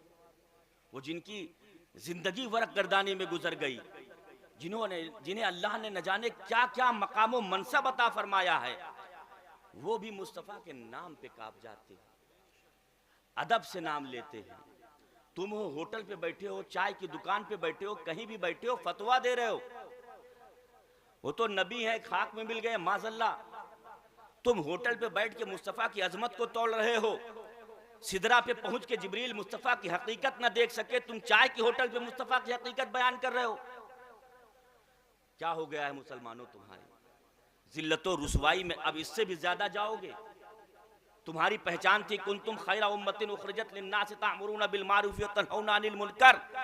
तुम बेहतरीन उम्मत इसलिए थे कि जितनी उम्मतें निकाली गई तुम्हारा काम उसमें यह था, तुम्हारी ड्यूटी ये थी कि तुम लोगों को अच्छाई का हुक्म देते थे, बुराई से रोकते थे। लेकिन तुम्हारा आज मामला क्या हो गया? तुम लोगों को बुराई की तरफ लेकर जा रहे हो। अजान हो रही है, मस्जिद की तरफ जाने के बजाय बैठो यहाँ मोबाइल पे अभी कुछ देर गेम खेलेंगे, मोबाइल पे कुछ देर अभी गाना सुनेंगे। नमाज की तरफ नहीं लेकर जा रहे हो, बुराई की तरफ लेकर जा रहे हो। पलट गया मामला, तुम बेहतरीन उम्मत से बदकार होते चले जा रहे हो। तुम्हें बेहतरीन उम्मत कहलाने का हक उस वक्त था जब तुम लोगों को अच्छाई की तरफ बुलाते थे, जब तुम लोगों को नमाज की तरफ बुलाते थे, जब तुम्हारा मकसद कुरान की तरफ बुलाना था, जब तुम्हारा मकसद ईमान की तरफ बुलाना था, जब तुम्हारी जिंदगी की सुबह शाम मैदान जंग हो या घर हो, हर जगह अल्लाह की रजा के लिए आप निकलते थे। उस वक्त तुम खैर उम्मत थे। अगर आज वही मर्तबा चाहते हो, खैर उम्मत बनना चाहते हो, तो अपनी कौम की दर्द अपने अंदर पैदा करो, अपने मजहब का मोहब्बत पैदा करो, अपने अंदर इखलाक पैदा करो, अपने अंदर मुरव्वत पैदा करो, अपने छोटों को भी नमाज की तरफ ले जाओ, अपने बड़ों को भी नमाज की तरफ ले जाओ। अगर आपके घर में आपका बाप है, नमाज नहीं पढ़ता है, आप उसके बेटे हैं, उसकी तमाम खिदमत आप करते हैं, आप उसकी तमाम तर भलाई करते हैं, लेकिन नमाज नहीं पढ़ता। अगर बाप से आप नहीं कह रहे हैं, खुदा की कसम आप बेटे हैं, बाप को हुक्म नहीं दे सकते हैं, लेकिन बाप के कदमों में सर तो रख सकते हैं ना। ऐ मेरे बाबा, ये मेरा सर उस वक्त तक आपके कदमों से ना उठेगा जब तक आप मस्जिद की तरफ नहीं जाएंगे, जब तक आप नमाज की पाबंदी नहीं करेंगे। माँ है, माँ की ममता ऐसी होती है कि बेटा किसी बात पे अगर जिद पकड़ ले तो माँ हर हाल में उस जिद को पूरी करती है, अपनी पूरी ताकत और कुव्वत से उस जिद को पूरी करती है। अगर माँ जिद पर, बेटा जिद पे आ जाए, ऐ मेरी माँ अगर तू नमाज नहीं पढ़ेगी, अगर तू रोजा नहीं रखेगी, अगर तू कुरान नहीं पढ़ेगी, तो तेरा बेटा भी है आज से पानी नहीं पिएगा, तेरा बेटा अनशन पे बैठ जाएगा, तेरा बेटा है भूख हड़ताल कर लेगा। कौन सी ऐसी माँ है जिसका दिल इतना जालिम होगा कि बेटा प्यास से तड़पता रहे, बेटा भूख से तड़पता रहे, माँ सजदे न करे। अल्लाह की कसम तुम एक दिन करके तो देखो, तुम एक बार कहोगे माँ तुम्हें हर वक्त सजदे में मिलेगी। तुम बेटे हो, करो तो सही, कोशिश तो करो। बहन तुम्हारी इज्जत है, अपने बहन से कहो बहन जो कुछ है तेरा भाई तेरे लिए सब कुछ हाजिर है, भाई की इज्जत का सौदा ना करना। जिस वक्त आपको अपने बहन की इज्जत की हिफाजत करनी है, उस वक्त आप गैरों की बहन पे जब निगाह लगा के बैठोगे तो क्या होगा।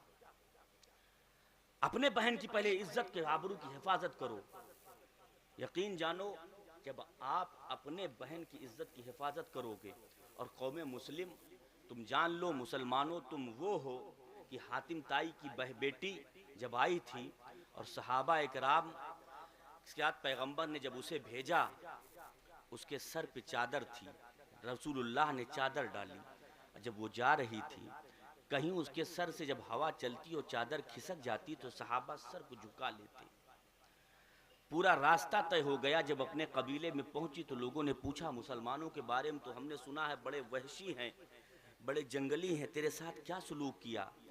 उसने कहा था अल्लाह की कसम जब तक मैं मुसलमानों के साथ थी मैंने अपनी इज्जतों आबरू को महफूज पाया। तुम भी वही कौम के फर्द हो, तुम भी उसी रसूल का कलमा पढ़ते हो, तुम भी उसी नबी पर ईमान रखते हो। तुम्हारा भी फरीजा यही है कि जमाना तुम्हें देखे तो कहे हाँ ये उम्मत मुहम्मदिया है, ये वही उम्मत है जिसके लिए बशारतें दी गई है, जिसे खैर उम्मत कहा गया है। तुम्हारे चलने का अंदाज अपने नबी की सीरत के मुताबिक होना चाहिए। अच्छा कोई और नबी का उम्मती हो तो उसके नबी की सीरत तो नामुकम्मल होगी, उसके यहाँ इसका सलीका नहीं, इसका कानून नहीं, इसका कायदा नहीं। लेकिन तुम्हारे यहाँ माँ की गोद से लेकर कब्र की गोद तक जितने भी कायदे कानून हैं मुस्तफ़ा बता कर गए हैं। बाजार में कैसे चलना है ये भी मुस्तफ़ा बता के गए हैं, बिजनेस कैसे करना है ये भी बता के गए हैं, शादी ब्याह कैसे करना है ये भी बता कर गए हैं, हर तरीका बता कर गए हैं। आज मुसलमानों की शादी को मुसलमानों की शादी कहते हुए शर्म महसूस होती है। लोग जब गाने बजाते हुए आते हैं, लोग जब फिल्मी गाने बजा रहे होते हैं, नाचने वाले रक्स कर रहे होते हैं, नौजवान मर्द भी नाच रहे हैं, औरतें भी नाच रही हैं, बरहना सर हैं, न जाने कैसे कैसे गीत गाए जा रहे हैं। अल्लाह समझ जा रहे हो नबी की सुन्नत अदा करने, जा रहे हो नबी की सुन्नत अदा करने, नबी के बताए हुए रास्ते के मुताबिक जा रहे हो, और कर क्या रहे हो, शैतान का तरीका लेकर जा रहे हो। जब कहा जाता है ऐ लोगों ये क्या कर रहे हो, तो बड़े फख्र के साथ बाप कहता है देखो भाई ऐसा इसे मत रोको, आज दिल के अरमान निकालने का मौका है, आज तो दिल का अरमान निकालने दो। आज मेरे पहले बेटे की शादी है, आज मेरे आखिरी बेटे की शादी है, दिल के अरमान को ना मेरे मारो। ऐ मेरे मुसलमानों वो तुम्हारे दिल का अरमान नहीं है, वो शैतान का शौक है जिसे तुम अरमान का नाम दे रहे हो। ये अरमान नहीं है, तुम्हारे लिए नहूसत का जरिया है, जहन्नम का रास्ता है। तुम इसे अरमान का नाम दे रहे हो, तुम इसे इखलाक का नाम दे रहे हो, तुम इसे खुशियों का नाम दे रहे हो। अल्लाह की कसम न ये खुशी है, न ये तुम्हारा अरमान है, न इससे रसूल खुश है, न अल्लाह खुश है। तुम्हारी खुशी वही होगी जिससे रसूलुल्लाह खुश होंगे, तुम्हारी खुशी वही होगी जिससे अल्लाह खुश होगा, तुम्हारी खुशी वही होगी जो कानून इस्लाम के मुताबिक होगा। अगर इससे हटकर खुशी मनाओगे तो फिर तुम कामिल मोमिन मुसलमान नहीं हो। मैं अर्ज कर रहा था मुसलमानों, आपस में इत्तेहाद पैदा करो। आज वक्त का तकाजा है, तुम खुद ही अपने भाई के सामने अपने भाई के खिलाफ साजिशें करते हो। आज वक्त का तकाजा ये है, और हमेशा हर जमाने में ये तकाजा रहा है कि हम बाहम मुत्तहिद रहें, एक दूसरे के साथ रहें, एक दूसरे की मदद करें। अगर हम देखें हमारा कोई भाई परेशान है तो हमारा इखलाकी फरीज़ा है कि हम उसकी मदद करें, कोशिश करें कि हम उसको कोई न जो हमसे बन पड़े हम कर दें। ये मैं नहीं कहता, ये रसूलुल्लाह ने कहा है। तुमने कभी नमाज पे गौर किया है? जब तुम नमाज पे खड़े होते हो तो इमाम कहता है अपनी सफ दुरुस्त कर लो। इमाम कहता है अपनी सफ दुरुस्त करो, और सफ दुरुस्त करने का कायदा क्या बताता है कि कंधे से कंधा मिला। क्या करो? कंधे से कंधा। बेशक, सुभान अल्लाह। ये कंधे से कंधा मिलाना क्या है? ये इत्तेहाद की पहचान है, ये मुत्तहिद होने की पहचान है। जिस कौम की इबादत इत्तेहाद की बुनियाद पर हो, जिस कौम की इबादत मुत्तहिद होने का दर्स दे रही हो, जिस कौम के रहबर ने कह दिया अगर सफ टेढ़ी हो गई तो तुम्हारे दिल में कजरवी पैदा हो जाएगी, भला उस कौम के लोग मुत्तहिद ना हो, वो उस कौम के लोग बटे हुए हों, उस कौम के लोग एक दूसरे का गिरेबान खींच रहे हो? ये कैसी इबादत है? ये कैसे मुसलमान हैं? ये कैसी इबादत कर रहे हो? तुम्हारी इबादत ये है, तुम्हारी पहचान ये है कि तुम मुत्तहिद रहो, बाजार में रहो, घर में रहो, मोहल्ले में रहो, जहां भी रहो, आपस में मुत्तहिद बनकर रहो, ताकि जमाना तुम्हारी जानिब निगाह उठाने से पहले सोचे ये वो कौम मुत्तहिद है कि अगर इसके जानिब तुमने निगाह उठाई तो इनके तमाम अफराद मुत्तहिद हो जाएंगे। और तारीख ने इस बात को अपने सीने पे महफूज किया है। हजरत उमर फारूक आजम का दौर खिलाफत है, हिरकल से जंग हो रही है, मुसलमानों को अल्लाह ने अजीमुशान फतेह अता फरमाई, लेकिन किस्मत ऐसी कि एक मुसलमान गिरफ्तार हो गया। ईसाई उसे गिरफ्तार करके ले गए और हिरकल के दरबार में पेश किया। हिरकल ने उससे कहा तुम अपना ईमान छोड़ दो, इस्लाम छोड़ दो, ईसाई हो जाओ, तुम्हारे लिए हमारे मुल्क में जगह है, रहो। लेकिन वो मुसलमान थे, ईमान वाले थे।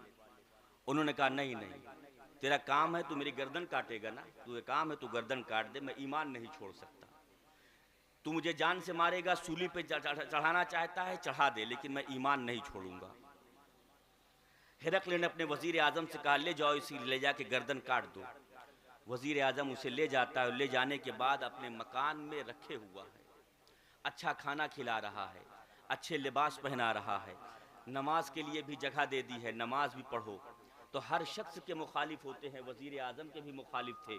उन लोगों ने जाकर बादशाह हिरकल से कहा वजीर आजम की इतनी हिम्मत कि आपने जिस मुसलमान की गर्दन काटने के लिए कहा था, वजीर आजम ने उसे अपना मेहमान बना लिया है, उसे अपने मकान पे रखा हुआ है, उसे अच्छा से अच्छा खाना खिला रहा है, उसे पानी पिला रहा है, अपना मेहमान बना के रखा है। बादशाह ने कहा वजीर आजम को दरबार में पेश किया जाए। वजीर आजम जब दरबार में आता है, बादशाह उससे पूछ रहा है आखिर मामला क्या है? मैंने मुसलमान की गर्दन काटने के लिए कही थी, तूने उसे अपना मेहमान बना लिया। वजीर आजम कहता है अय बादशाह वक्त सुनो, तुम्हारा काम है हुकूमत करना, मेरा काम है हुकूमत चलाना। आपका काम है बादशाहत के तख्त पर बैठना, मेरा काम है आपकी बादशाहत के निज़ाम को देखना। ये एक निहत्ता मुसलमान है, हमारी कैद में है, इसे हम जिस तरह चाहे कत्ल कर सकते हैं, इसे हम जिस तरह चाहे मार सकते हैं, इसकी हम बोटियां अलग कर सकते हैं, हम इसे सूली पर चढ़ा सकते हैं। लेकिन जानते हो जब इस निहत्ते मुसलमान की, इस मजलूम मुसलमान के कत्ल की खबर मदीने पहुंचेगी, जब इसके कत्ल की खबर इसके हाकिम के पास पहुंचेगी कि हिरकल के शहर में मेरे एक मुसलमान भाई को मजलूमियत की हालत में कत्ल कर दिया गया है, तो खुदा की कसम तलवार यहां चलेगी, दर्द वहां उमर अपने सीने पे महसूस करेगा, फिर पूरा मदीने का लश्कर तुम्हारे शहर पे हमलावर होगा और शहर की ईंट से ईंट बजा कर रख देगा। सुभान अल्लाह, सुभान ये अल्लाह। तुम्हारे इत्तेहाद की ताकत थी कि ऐसा बादशाह जिसकी हुकूमत में सूरज नहीं डूबता था, वो भी तुम्हारे एक तनहा मुसलमान पे तलवार उठाने से पहले डर रहा है कि अगर इस पे तलवार उठाई तो इसके भाई हमारे हुकूमत के ईंट से ईंट बजा देंगे। आज क्या मामला है कि मुसलमान बाजारों में मारा जा रहा है, मार्केट में मारा जा रहा है, सफर में मारा जा रहा है, और दूसरा सिर्फ उसकी वीडियो बनाए, ज्यादा से ज्यादा शेयर करें, अपने दूसरे भाइयों तक पहुंचाएं। किस चीज को शेयर कर रहे हो? अपने भाई को जलील करना चाहते हो, ये शेयर करते हो मेरा भाई वहां मार दिया गया, कोई उसकी मदद के लिए नहीं आया, कोई मुसलमान नहीं बोला, ये शेयर करना चाहते हो? नहीं, ऐसा ना करो। अपने अंदर इत्तेहाद पैदा करो, मुत्तहिद बनो मुसलमानों। जब तक मुत्तहिद नहीं होगे कामयाबी नहीं मिलेगी। जब तक आपस में एक दूसरे की मोहब्बत नहीं पैदा करोगे कामयाबी नहीं मिलेगी। कामयाबी चाहते हो मुत्तहिद हो जाओ, कामयाबी चाहते हो मुस्तफ़ा के कामिल गुलाम बन जाओ। मैं आखिरी बात अर्ज करके अपनी बात खत्म करूंगा इंशाअल्लाह। मोहब्बत मुस्तफ़ा ही से हर मकाम व मर्तबा मिलता है। जब मुस्तफ़ा की मोहब्बत में डूब जाओगे इंशाअल्लाह कामयाब हो जाओगे। सिद्दीक़ अकबर रज़ी अल्लाह ताला अन्हु की सीरत का एक वाक़या आपके सामने पेश करूं और एक गरीब सहाबी की सीरत का एक वाक़या पेश करता हूं, दोनों को एक साथ सुनो। सिद्दीक़ अकबर, अल्लाह के रसूल ने एक मौके पर इरशाद फरमाया, जिसके पास जो कुछ है आज वो इस्लाम की मदद के लिए लेकर आए। जिसके पास जो कुछ है वो इस्लाम की मदद के लिए लेकर आए। जिस सहाबा के पास जो कुछ था वो लेकर चल पड़े। सिद्दीक़ अकबर के पास भी जो कुछ था वो लेकर चल पड़े। उमर के पास भी जो कुछ था वो लेकर चल पड़े। हज़रत उमर और सिद्दीक़ अकबर चूँकि हम असर हैं, बहुत करीबी थे दोनों लोग अल्लाह के रसूल के, इसलिए हज़रत उमर की हमेशा ये तमन्ना होती थी कि मैं अल्लाह के रसूल सल्लल्लाहु अलैहि वसल्लम की बारगाह में सिद्दीक़ अकबर से सबक़त लेकर जाऊँ, सिद्दीक़ अकबर से आगे बढ़ जाऊँ। हज़रत उमर उस वक्त कहते हैं, मेरे पास जितना माल था इससे पहले कभी मेरे पास इतना माल था ही नहीं। अपने पूरे माल की एक गठरी बनाई और अपने सर पे रखा और लेकर चले। सामने से सिद्दीक़ अकबर भी एक छोटी सी गठरी है अपने सर पर रख के वो भी चले आ रहे हैं। हज़रत उमर की निगाहें जब जनाबे सिद्दीक़ अकबर के ऊपर पड़ी तो दिल में खुश हुए।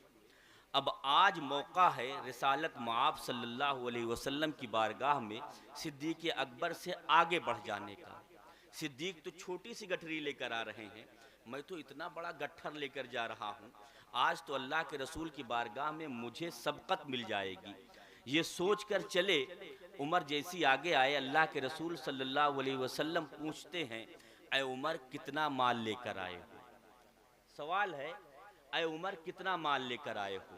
हज़रत उमर फ़ारूक आज़म अर्ज़ करते हैं, या रसूल अल्लाह, आधा घर वालों के लिए छोड़ के आया हूँ, आधा आपके लिए लेकर आया हूँ। अब सिद्दीक़ अकबर आगे बढ़े, पैगंबर उनसे भी पूछ रहे हैं, सिद्दीक़ क्या लाए हो? सवाल बदल गया। उमर से पूछा कितना लाए हो, सिद्दीक़ से पूछे क्या लाए हो।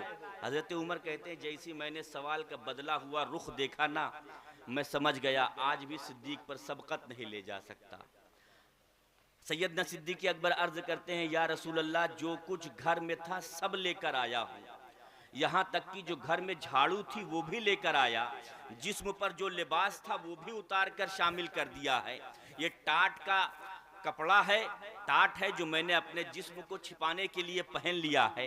अभी ये बात चल ही रही थी कि जनाबे जिब्रील आते हैं और अर्ज़ कर रहे हैं, या रसूल अल्लाह, अल्लाह ने आपको सलाम कहा है और आपके सिद्दीक़ को सलाम कहा है। अल्लाह के रसूल सल्लल्लाहु अलैहि वसल्लम जनाबे सिद्दीक़ अकबर की जानिब मुतवज्जे होते हैं और इरशाद फरमाते हैं, ऐ सिद्दीक़, तुम्हें तुम्हारा रब सलाम कह रहा है। ऐ सिद्दीक़, तुम्हें तुम्हारा रब सलाम कह रहा है और तुमसे पूछ रहा है, क्या टाट के कपड़े पहन के, कांटों के बटन लगा के इस हाल में तुम अपने रब से राजी हो?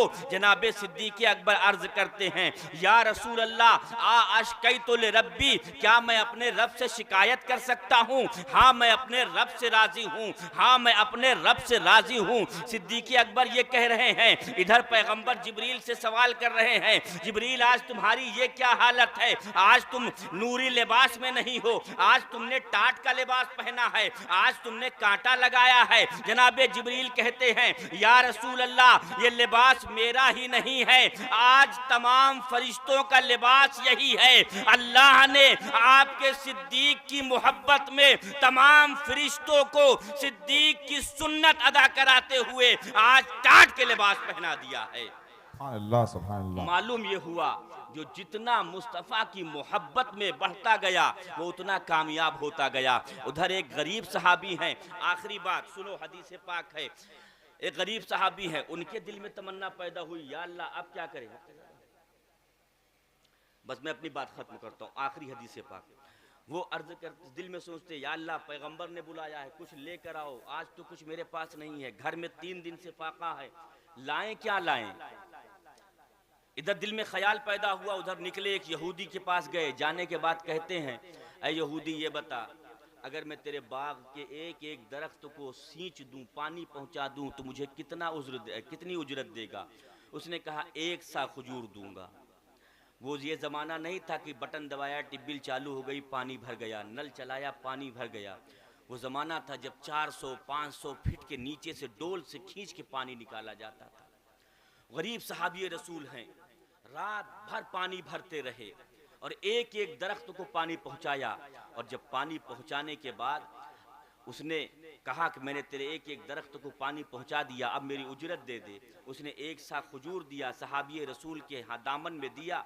जैसी खजूर अपने दामन में लिया, दिल में ख्याल आया, घर में बीवी बच्चे 3 दिन से भूखे हैं, उनकी भी जिम्मेदारी मेरे ऊपर है, चलो पहले उन्हें खिला दे, फिर उसके बाद जो बचेगा पैगंबर के पास लेकर जाएंगे। फिर दिल में ख्याल पैदा हुआ, अक्ल ने कहा रात भर तुमने मेहनत की है, 3 दिन से तुम भी भूखे प्यासे हो, तुम क्यों नहीं खा लेते हो, पहले तुम खा लो, फिर उसके बाद पैगंबर के पास ले जाना।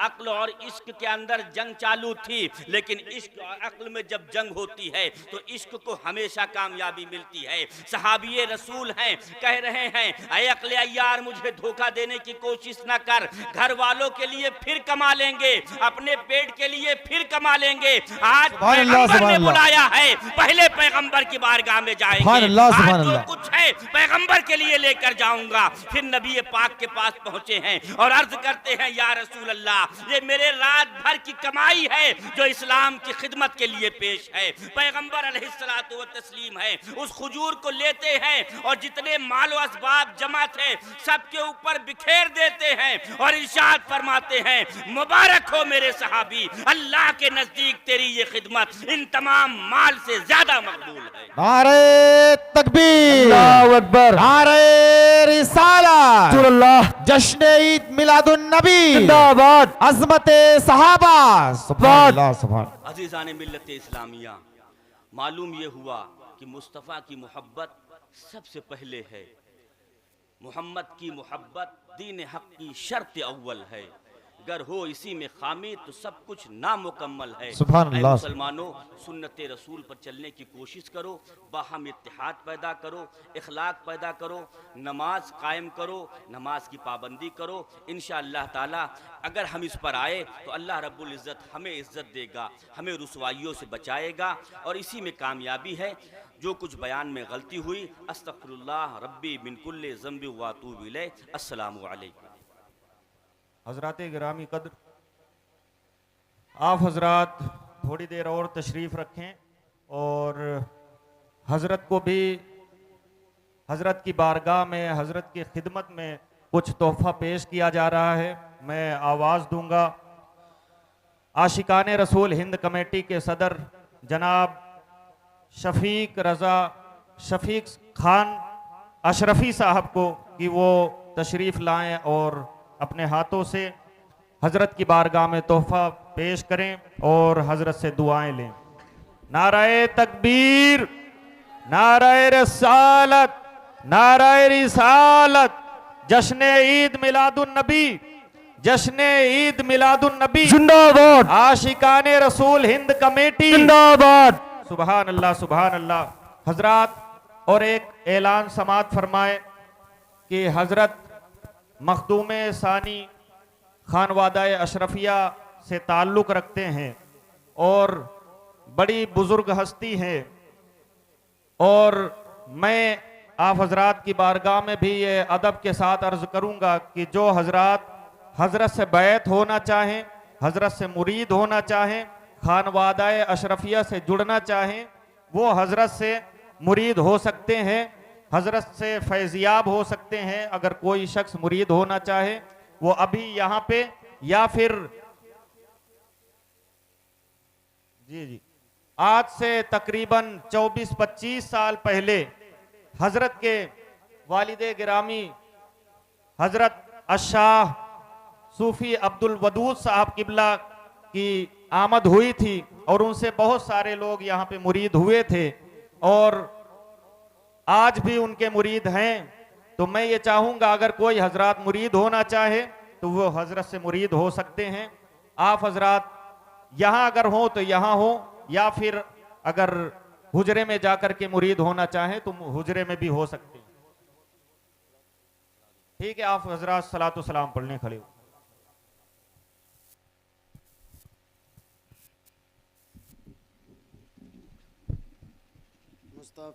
मुस्तफ़ा जान रहमत पे लाखों सलाम, शम्ए बज़ में हिदायत पे लाखों सलाम।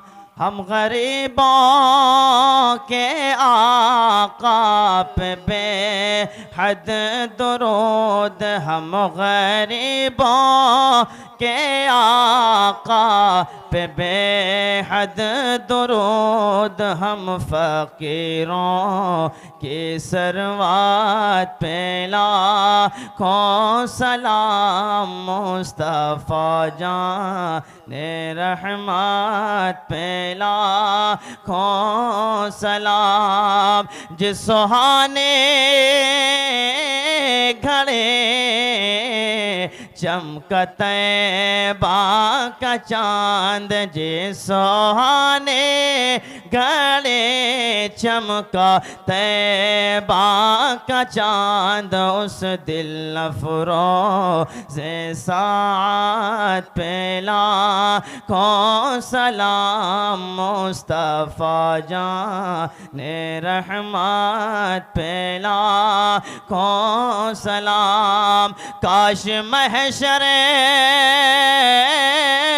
में जब उनकी आमद हो, और काश महशर में जब उनकी आमद हो, और भेजे सब उनकी शौकात पे लाखों सलाम। मुस्तफ़ा जान रहमत पे लाखों सलाम। मुझसे खिदमत के क़ुदसी कहें हाँ रज़ा, मुझसे खिदमत के क़ुदसी कहें हाँ रज़ा। मुस्तफ़ा जान रहमत पे लाखों सलाम। शम्ए बज़ में हिदायत पे लाखों सलाम। या नबी सलाम अलैका, या रसूल सलाम अलैका, या हबीब सलाम अलैका, सलावतुल्लाह।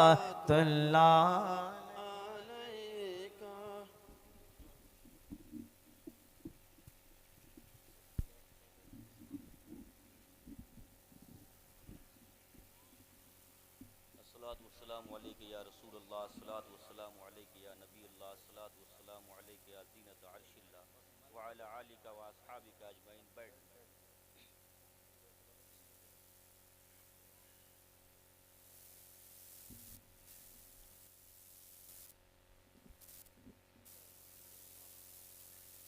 दुआ के लिए हाथ उठा लें।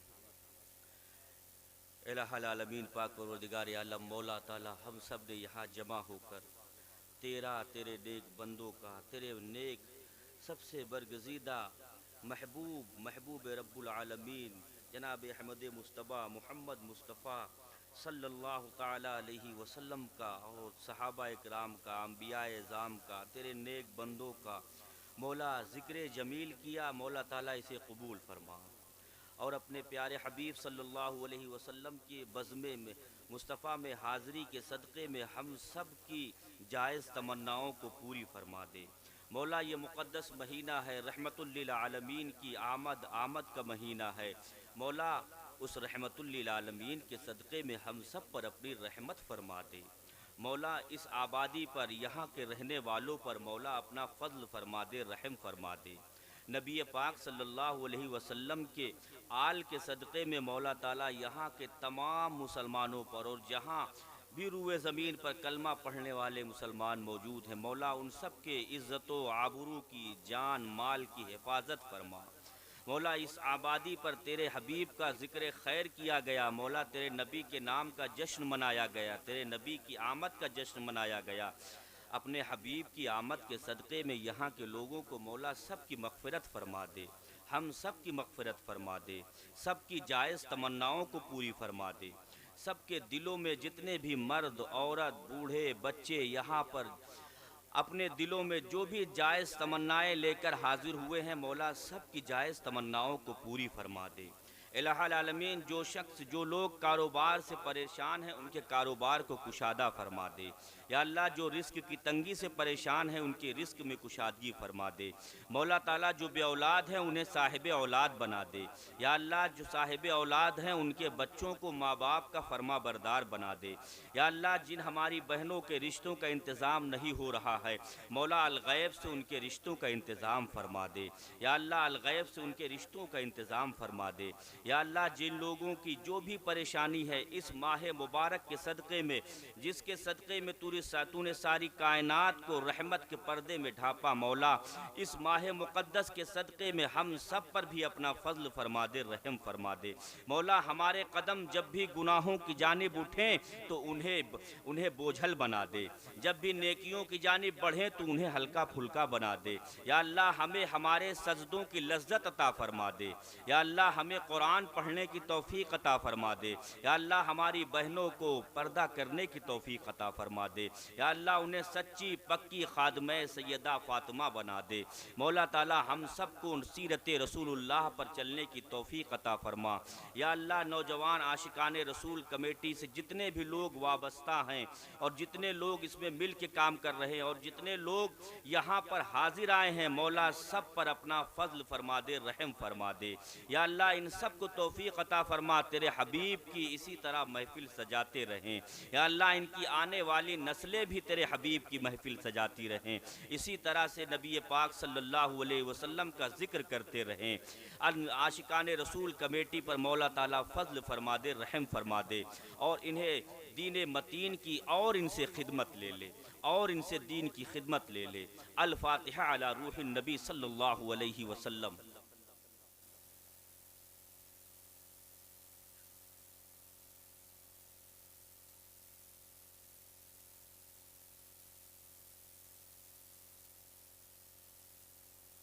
क़ाल अल्लाहु तबारक व तआला फ़ी शान हबीबिही व अज़मतिही इन्नल्लाह व मलाइकतहु युसल्लूना अलन नबी या अय्युहल्लज़ीना आमनू सल्लु अलैहि व सल्लिमू तस्लीमा।